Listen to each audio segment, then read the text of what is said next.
never thought I'd tell anyone this story. Even now, it feels like the act of writing it might summon something dark back into my life. But I need to get it off my chest. Maybe then I can finally sleep again. It started on a cold November evening. My parents were away for the weekend, and I was left to look after the house. Being 17 and craving independence, I relished the idea of having the place to myself.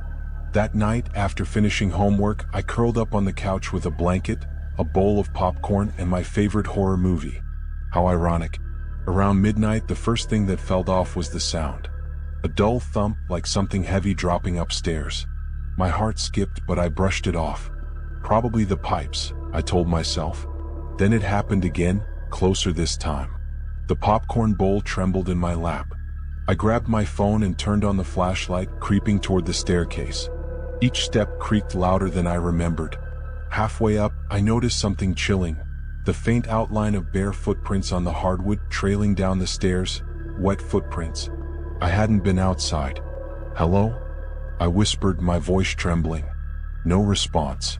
When I reached the top of the stairs, my parents' bedroom door, usually closed, stood slightly ajar. My flashlight caught movement inside. A shadow, impossibly tall, slipped out of view. I froze, my body screaming at me to run, but my feet stayed planted. Summoning courage, I nudged the door open. My flashlight landed on the mirror above the dresser. What I saw made my blood curdle. Me.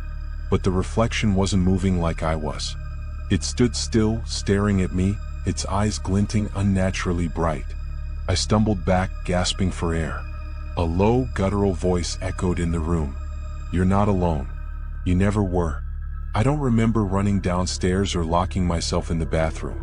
I only remember waking up hours later, huddled in the bathtub, clutching a kitchen knife I don't recall grabbing.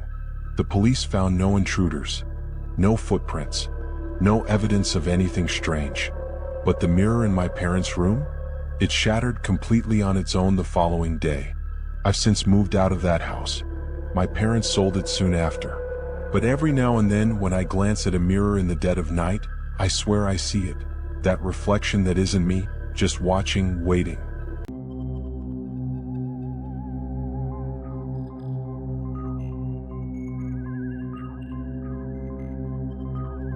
My roommate Sam and I live in a rental house near the edge of town. Sam's a hardcore party animal. He's out late almost every night, sometimes not even coming home until the next day. Last night was one of those nights.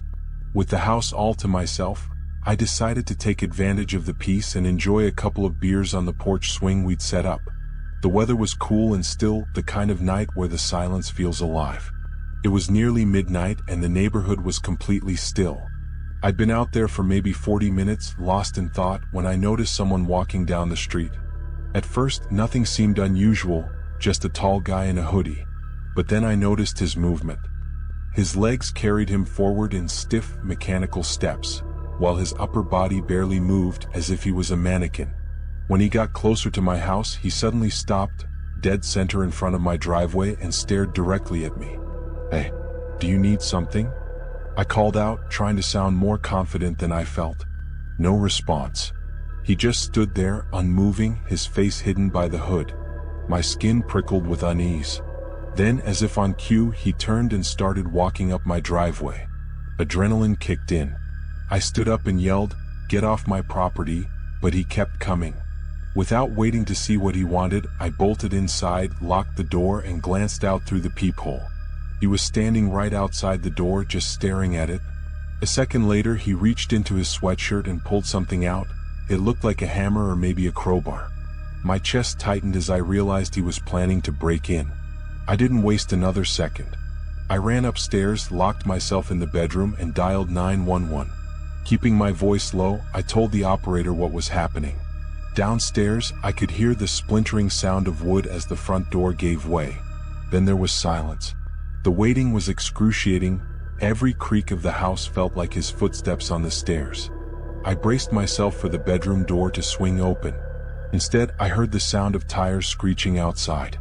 The cops had arrived. I thought about running downstairs, but the operator warned me to stay put. Moments later, heavy boots pounded up the stairs, followed by shouting and the sharp crackle of a taser. When I finally stepped out, I saw the guy being handcuffed in the hallway. He'd been standing right outside my bedroom door as if waiting for me to open it.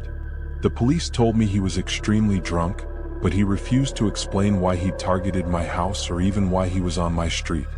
All I know is that if I hadn't locked myself in that room, I might not be here to tell this story.